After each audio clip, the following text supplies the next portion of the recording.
नमस्कार दोस्तों, स्वागत है आपका हमारे YouTube चैनल BHU वर्ल्ड पर। आपको पता होगा कि कल बनारस हिंदू यूनिवर्सिटी ने UET 2018 का रिजल्ट जो है वो प्रकाशित किया।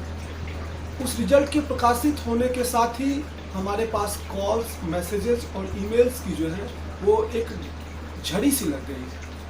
अजीबोगरीब प्रश्न और उलझन वो जो है आप लोगों के बीच है और लगभग सभी लोगों के पास एक ही प्रकार की समस्याएं हैं।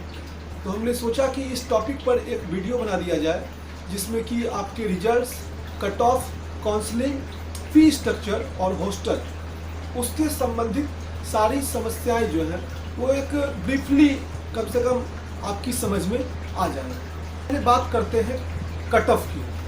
तो आपको बता दें कि BHU जो है अलग से रिजल्ट के तुरंत बाद कोई कट ऑफ लिस्ट जारी नहीं करता है। इसके लिए वह कुछ समय लेता है और 6-7 दिन या 10 दिन तक जो है वो एक काउंसलिंग लेटर भेजता है। ये काउंसलिंग लेटर जो है वो इलेक्ट्रॉनिक लेटर होता है और ये आपके पोर्टल पे जाता है। आपने जिस ईमेल आईडी और पासवर्ड के थ्रू अपना एंट्रेंस का फॉर्म डाला था उसी आईडी और पासवर्ड से www.bhuonline.in पे जब जाएंगे तो वहाँ नीचे एक काउंसलिंग का एक अलग से आपको पोर्टल दिखेगा। उस पर आपका स्टूडेंट लॉगिन, जब यूजी वाले पोर्शन में आप जाएंगे तो स्टूडेंट लॉगिन का एक नया आइकॉन बनेगा। अभी तक हालांकि वो नहीं बना है। उस आइकॉन पे क्लिक करने के बाद आप अपना ईमेल आईडी और पासवर्ड उसमें डालेंगे तो नया फिर से एक पेज खुलेगा जिसमें कि काउंसलिंग लेटर का आइकॉन जो है वो आपको दिखेगा। उसमें आप अपनी काउंसलिंग लेटर जो है वो डाउनलोड कर सकते हैं और काउंसलिंग लेटर यदि आपके पास गया है तभी आप BHU में एडमिशन के लिए एलिजिबल हैं। एक बात और, यदि आपको काउंसलिंग लेटर गया है तो इसका मतलब ये कतई नहीं है कि आपका 100% एडमिशन BHU में होगा ही होगा। आपके सर्टिफिकेट्स को वेरीफाई किए जाएंगे और जिनकी रैंकिंग बहुत अच्छी है, यानी कि जो टॉप मोस्ट रैंकर हैं उनका फिक्स रहता है, लेकिन जो बाद के रैंकर्स होते हैं उनके लिए दुविधा की बात है क्योंकि 4 से 5 गुना कैंडिडेट्स अधिक बुलाए जाते हैं।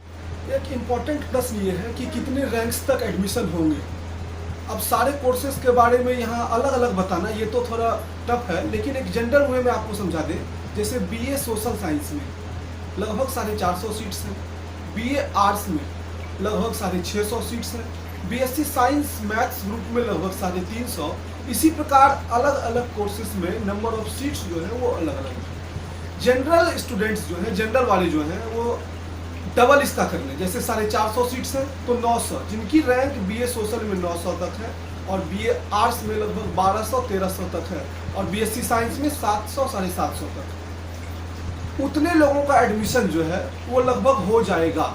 इसमें भी कंफर्म नहीं हो सकता है, कुछ कम हो जाए या फिर कुछ ज़्यादा हो जाए, लेकिन जनरल वे में डबल जो है सीट्स के डबल वहाँ तक जो है एडमिशन हो जाती है। कई लोगों का प्रश्न था कि सर जब 350 सीट है या 450 सीट्स हैं तो फिर 900 रैंक तक एडमिशन कैसे होगा।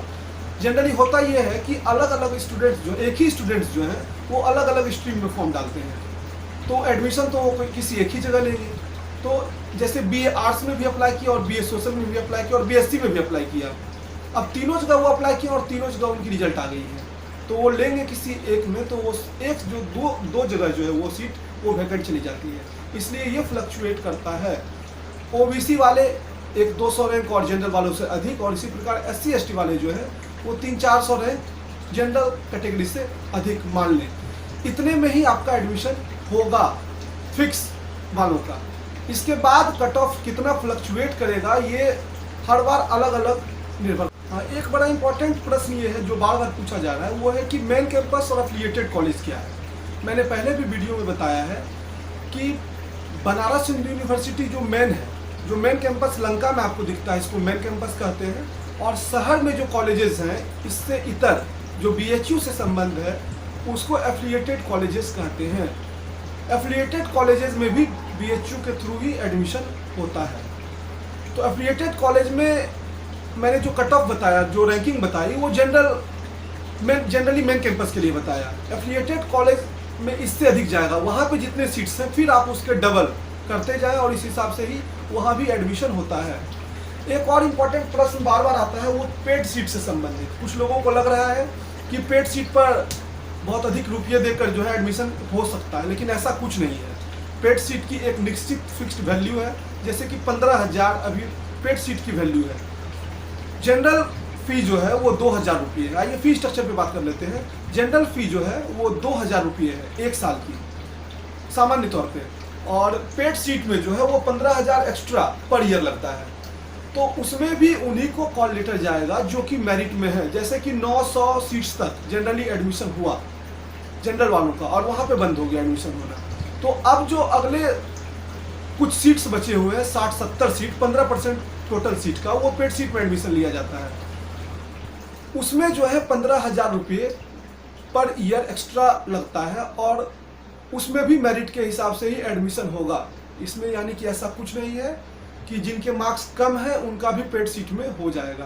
तो जनरली तौर पे जैसे 900 रैंक तक बीए सोशल में पेड सीट में जनरल वालों का एडमिशन होगा, तो 1300 से 1400 तक पेड सीट में एडमिशन होने की चांसेस है। 1300 से 1400 रैंक तक, उसके बाद उसमें भी एडमिशन के चांसेस नहीं है। एक और प्रश्न बार बार आता है हॉस्टल से संबंधित। तो जैसे किसी भी कोर्स में आप चले जाएं, 100% हॉस्टल की व्यवस्था नहीं है। लगभग 50% हॉस्टल की सीट्स हैं, यानी कि आपकी रैंकिंग यदि टॉप 50% में है तो आपको हॉस्टल मिलने की चांसेस जो है वो अधिक है, अन्यथा आपको बाहर यहाँ लॉज लेके रहना पड़ेगा। बीएचयू की जो हॉस्टल फैसिलिटीज़ है वो बहुत अच्छी है, और हॉस्टल फी भी जो है वो बहुत नॉमिनल है।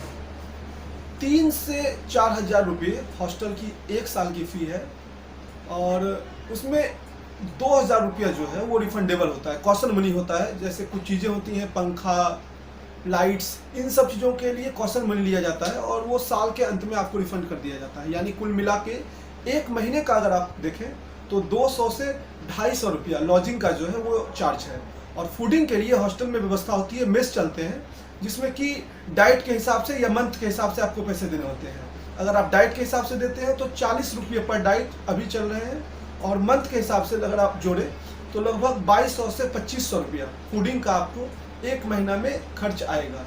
यानी कि कुल मिलाकर फूडिंग की व्यवस्था भी जो है वो ठीक ठाक है हॉस्टल्स में, वहाँ कोई समस्या नहीं है। और जिन्हें हॉस्टल्स नहीं मिलता है उन्हें बाहर सीरगेट, छित्तूपुर या लंका, भगवानपुर, इन सब एरियाज़ में लॉज की व्यवस्था जो है वो बहुत ईजिली अवेलेबल है। आपके लिए लॉजेज हैं बाहर, आप वहाँ आराम से एकोमोडेट कर सकते हैं। लेकिन हॉस्टल की फैसिलिटीज जो है याद रखिएगा वो बहुत अच्छी है, और हॉस्टल उन्हीं को मिलेगा जो रैंकिंग में टॉप 50 के अप्रॉक्स हैं, क्योंकि 50% हॉस्टल ही लगभग सारे फैकल्टीज़ में, सारे डिपार्टमेंट्स में जो है वो अवेलेबल हैं।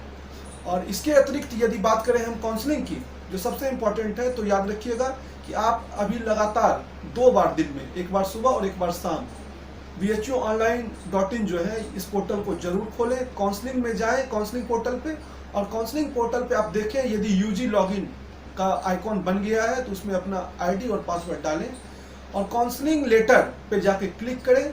अगर आपका काउंसलिंग लेटर आ गया है तो उसमें सारी डिटेल्स दी रहेंगी। काउंसलिंग लेटर जैसे ही आता है उस पर अलग से एक वीडियो जो है वो हम बना देंगे, और हम कोशिश करेंगे कि हम हॉस्टल और फी स्ट्रक्चर इस पर एक अलग से और स्पष्ट रूप से जो है वो वीडियो आपको बना के दिखाएं। अभी थोड़ा ये अस्पष्ट था, लेकिन जनरल वे में आपको समझ में आ गया होगा। अगर आप चाहते हैं कि किसी और टॉपिक पे वीडियोस बनाए जाए तो आप कमेंट बॉक्स में हमें ज़रूर बताएं। हम कोशिश करेंगे कि इस टॉपिक पे वीडियो बना के आपकी समस्याओं को सॉल्व आउट किया जाए। यदि आपने हमारे चैनल को अब तक सब्सक्राइब नहीं किया है तो चैनल को ज़रूर सब्सक्राइब करें और बेल आइकन को ज़रूर दबाएं। धन्यवाद।